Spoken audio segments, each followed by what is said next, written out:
Welcome into the AL Recruiting. We're going to be doing something a little bit different for 2022. We're going to be doing Coaches Corners interviews. We got Coach Steve Smith on with us today with the Piedmont Bulldogs, and they're coming off a 2021 state championship. But let me just go and talk about our sponsor for this particular interview for just a minute. Our sponsor today is Drone Tech.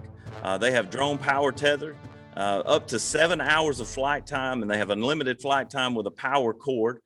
They have a drone. Their system fits DJI and Autel drones. It's a rapid deployment for up to 150 feet above the ground coverage. You can see all the action from above. It's designed for live sporting events and practices. You can use it at your home or away games. They fit any budget. It integrates with Sky Coach and Huddle. I want you to follow them on Twitter at Innovate Drone, or you can check out their website. It is drone-tech, and that is TEK.com, drone-tech.com. Well, Coach, you win state championship number 5 this year. And, you guys have had major success at Piedmont High School. And just for me, somebody growing up, knowing you as a friend, being in your Sunday school class, growing up, man, it is just wonderful just to watch you have all the success you've had at Piedmont High School. Yeah, it's funny how time flies, Dave. It's been a long, long time, but knowing you, knowing your family, all the way up to your grandfather, and a lot of those people were mentors to me as I was coming up in church, and just think the world of you and your family. And I'm glad to have an opportunity to talk to you today. Yeah, and full disclosure, Coach and I are in a fantasy football leagues together, but we don't have anything to slap each other about. We're not having the altercations like they're having in the MLB. So, right, we don't get that serious with it. We don't play for the kind of money they play for. That's for sure. Right.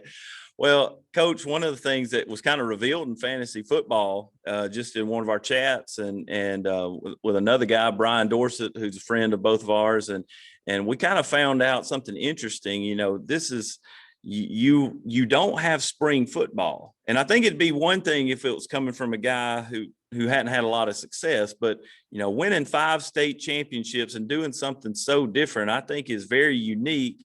And wanted to talk to you about that. Where's the idea for no spring football come from?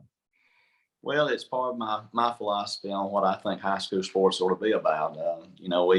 We grew up, you played everything you could play. Everybody was not consumed with getting scholarships and specialization and things like that. And my philosophy is I want kids to be kids because I want them to have great memories of their high school time. And something I'm very proud of this past year at Piedmont High School, we have 44 kids that were 3-sport athletes. And, wow. And it wasn't the conventional, like when I was in school, there wasn't a whole lot to do in the mid 80s. It was football, basketball, baseball, but we have in the wintertime, we have basketball, wrestling, we have indoor track. Springtime, you got track and field, baseball, golf, softball. There's all kind of opportunities for our kids to be involved. And I'm a firm believer that kids being involved is beneficial to their upbringing and their livelihood of staying out of trouble and doing things and being part of their school and their community. And so the idea behind it is, with graduations now happening, before Memorial Day, final exams starting usually about the middle of May, our baseball and track programs, just as an example, from the boys' perspective at Piedmont, our baseball team has won like 10 consecutive area championships. They've been in the third round or deeper of the playoffs for 8 of the last 10 years. That third round is typically the first weekend or possibly the second weekend in May. This year, we made it to the final championship series in baseball, and of the 22 people on the roster, 20 of them are football players. Likewise, our track and field, we usually have 15 or so that are in the state track and field meet first weekend in May. And so realistically, if we were trying to do a spring football practice from mid-April to mid-May, we would be making some kids have to make some choices of coming to spring football, which is really not that important in my mind. I would rather my kids that play football be competing year-round than coming out for 10 days of what I would consider meaningless practice with the season just 2 months away anyway. Now, some coaches, they live and die by the spring practice evaluation period, and that's their choice. I can't argue it one way or the other. I just know that what we do works pretty well for our guys. And I just think you're going to have so much football in you over the course of the season. Our guys are pretty much used to practicing from the first Monday of April and playing all the way to the first the first Monday in August, and then playing to the first Thursday in December. And it's a 16-week season with a 3-week preseason camp. I mean, it's 19 weeks of pretty much football straight through. And I just feel like they've only got so many hits in them. They've only got so much physical, the physical part in them of football that, you could go out there in May and carry it all straight through the summer and straight into fall camp. And I've seen teams that done that, and I've seen those teams usually peak about week 5 or 6 and then not have anything left in the tank for the second half of the season. So it's just been some trial and error and some ways that we've done things to try to fit our personnel and our situation. And what last time we had a spring training was 2012. We hadn't had one last 10 years. Wow. Man, that's an incredible perspective. And just, like you said, in a state where a lot of most people do spring training. I've just never, I thought that was interesting. I will ask one question. Do you feel like it in some ways protects your teams from some of those injuries that you might pick up that may not heal up by the season start? Most definitely. I would not be opposed to a spring practice evaluation period if the state would mandate we're going to do it, from the area tournament time of basketball and then back up the start of the spring sports seasons to March 1st. I wouldn't have a problem if everybody had a window there, mid-February to the end of February to get it in like it used to be when I was in school. And then you could spring sports, from March 1st to the end.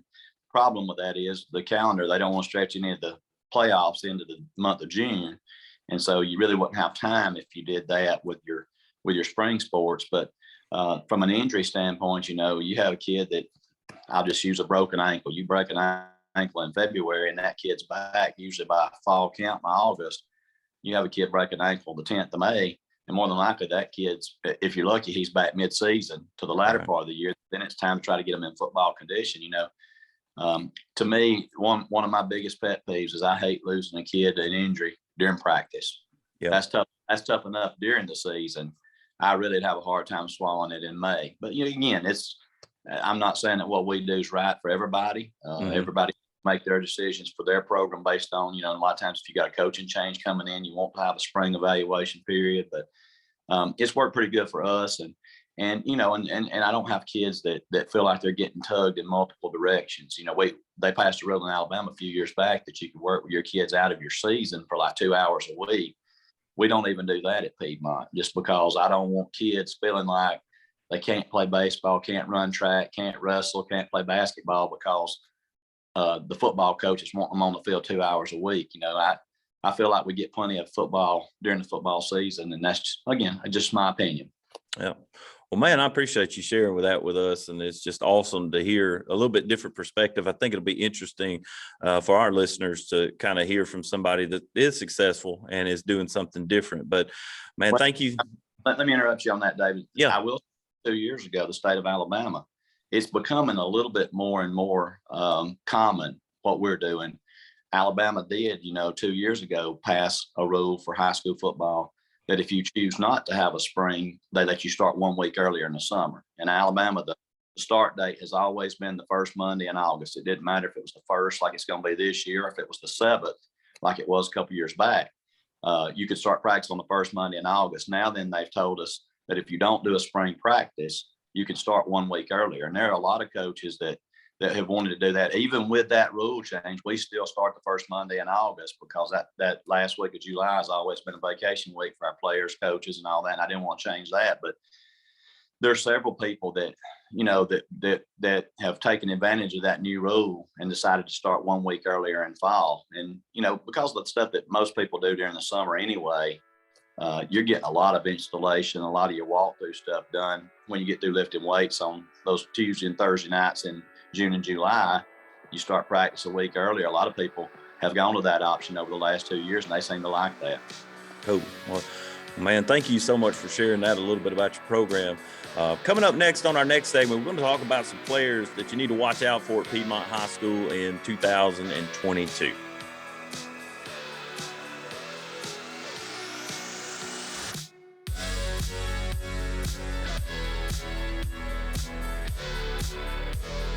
Well, we're back with Coach Smith from Piedmont High School. We're going to be talking about some 2022 players, this team he's got coming back this year, some players we need to watch out for. But before we hear from him, if you don't mind, give our sponsor a follow. That is at Innovate Drone.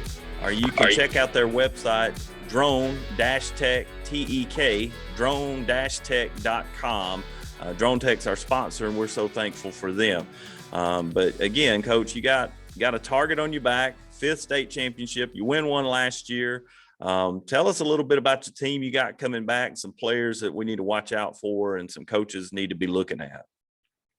Well, you hear a lot of coaches talk about David inexperience. We can't use that as an excuse this year. We're going to have 22 returning seniors, and we picked up a couple other seniors from the school building. We're going to have around 24, 25 seniors this year, so we'll be an experienced team. A lot of these guys, have been starting for us since they were freshmen. The household names, our quarterback, Jack Hayes, is back. He's a kid that's been a 2-time MVP of the state championship game. Was a 3A back of the year last year.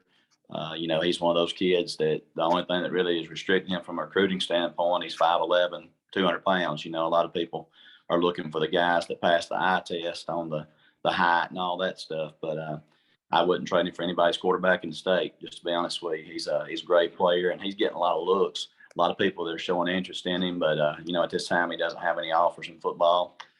He's also a top-level baseball prospect, so, he's probably going to have some opportunities there as well. Chris John Gurley is an offensive lineman for us that's been receiving some recruiting interest. He'll be 6'3", probably 280 or so. Again, it's hard for me to fathom that being small, but they're talking about him being a little on the small size, but he's an extremely athletic kid. We've got some other guys. Cody Holloway is a defensive back. I know he's at a camp today. Brody Epps, a linebacker that we've got that's received a lot of attention. Has been a 3-year starter for us. Those guys are the ones that people talk about the most. But you asking from a player standpoint, maybe not necessarily guys that are getting recruiting attention.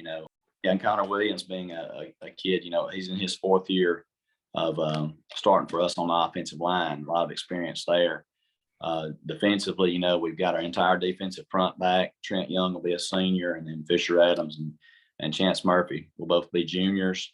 We got starting outside linebacker and Luke Reinhardt back. He'll be a junior as well. Secondary, we got starters back, McLean Mohan and Cody Holloway, I mentioned earlier. Trevor Pike's another kid that played a lot for us in some big games back in the secondary. They'll be coming back. We got the McDaniels brothers, Landon and Braden McDaniels, 2 kids that have been in the program for a long, long time that we're going to expect big things out of them, and Cade Newton on the offensive line. So we got some experience at those positions. Parker Thornton returns for his senior year at running back. He's been a 2-year starter for us. Max Hanson, kid that started at receiver, defensive back at receiver again. Max is a versatile kid. He started ever since his freshman year, been a part of some big wins for us. Thomas Probst and Gatlin Gardner will both be senior receivers, guys that, are really good route runners, catch the ball well. Got a couple of sophomores to be in Ishmael Bethel, who's a receiver, Jalen Helm, who's an outside linebacker that we're expecting big things out of them. We got a luxury of having a lot of kids, that have played a lot of football for us on the varsity level that have some big game experience and we think are really good players.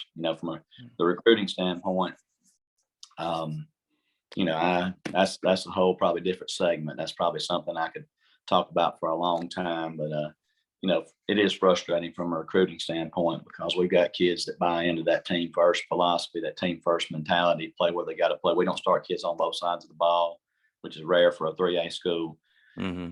We have a lot of kids though that just buy into what we do, and we play against a lot of kids that get major Division I offers and all, and we've been pretty successful against those folks. So it's hard for our kids to swallow a lot of times when they're not getting that attention. They buy into what we want them to buy into, which is to be the best they can be for their team, be a great teammate, and help Piedmont win games. And then a lot of times don't like it pay off. It doesn't look like it pays off on the back end when you're seeing kids from schools that you've beaten that are getting all the college attention. So yeah, I'm not a college coach. Can't do their job. I mean, I'm only equipped to do what I do where I'm at. But if I were a college coach, I want kids from winning programs. That's just my opinion.